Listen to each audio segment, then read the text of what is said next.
Are you feeling called to make a new life plan?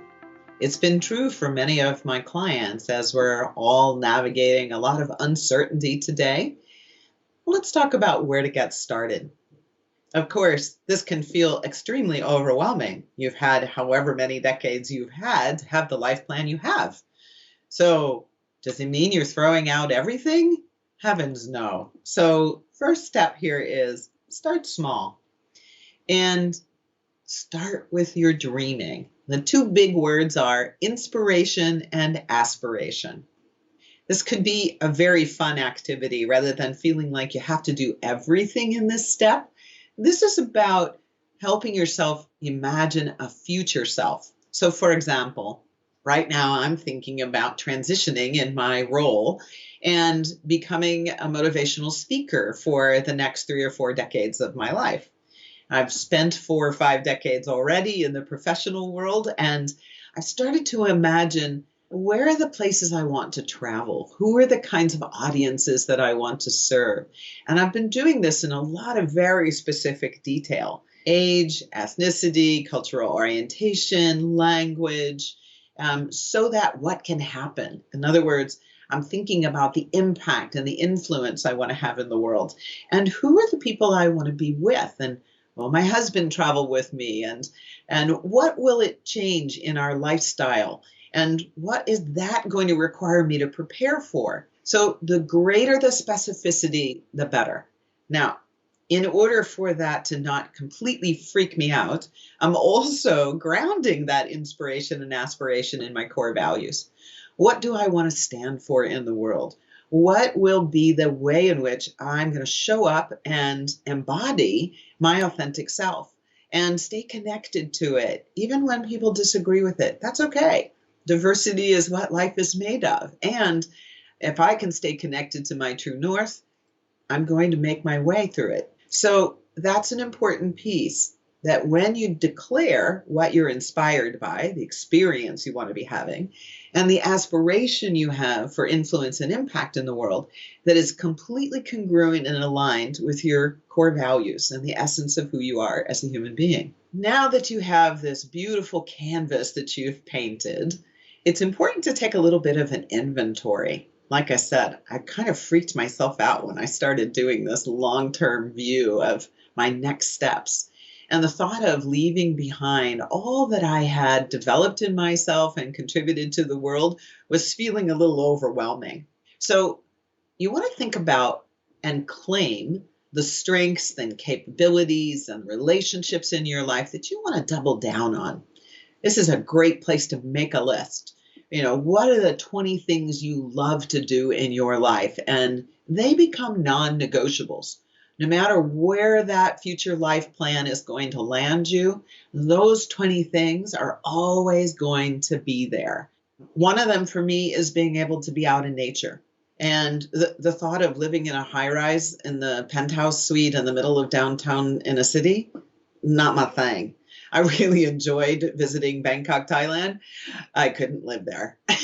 Maybe the countryside, but not in downtown.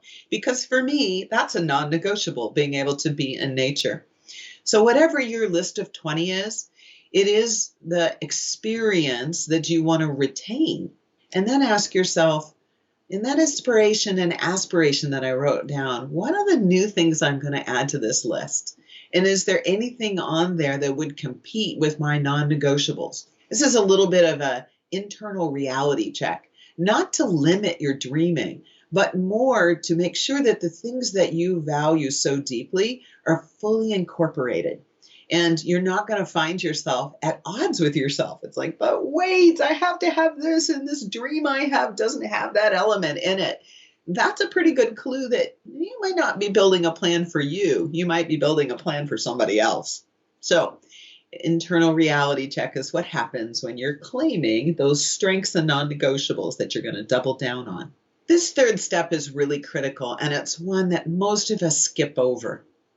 In our world, so much emphasis is placed on what we're doing so that we can have all the things we want, and then we think we'll be happy. But in fact, that story is backwards. What's important is that we be clear about who we are. And that informs the choices we make so that we can have the quality of life that we're looking for.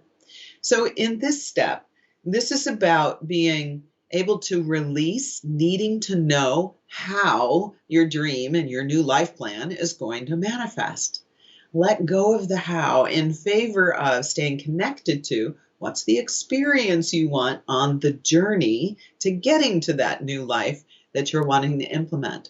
So in my example, I have a lot of learning to do about what it means to be a professional speaker in the world.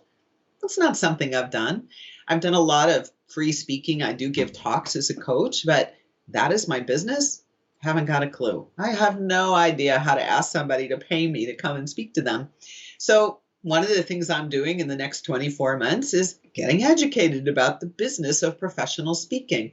And I'm not doing that as a chore or a checklist. I'm actually doing it staying connected to what's the message I want to deliver and how do I be with people that are talking to the audiences I care about. How do I find a mentor, people that will enliven me? So I'm not so concerned right now with the how I'm going to manifest this thing in 10 years. Instead, I'm paying attention to what do I want to enliven me right now as a step on that path, and stay connected to that experience in every choice that I make. One of the messages that I speak about a lot is the principle of sovereignty. I'll break that big word down into its two parts. Sov means self, and reign-ti means reign or rule, self-ruling. And it's been around for a very long time. It's a kind of a philosophical statement to make that I live sovereign. And that means I'm accepting responsibility for the choice I make for how I relate to the conditions of my life. Every moment, every day, all the time. This is what we've just talked about. Being responsible to imagine and then put myself in the place of best potential to manifest what I want, paying attention to being authentic, values aligned, and in integrity with my being, so that each experience is something that is pulling me towards in a way that I can sustain my own wholeness, my own authenticity. So if that's something you're interested in, if you would like to live sovereign as you're creating your new life plan, take a look at the video here, Authentic Presence, and you'll begin to see more to amplify these 3 steps I've given you today.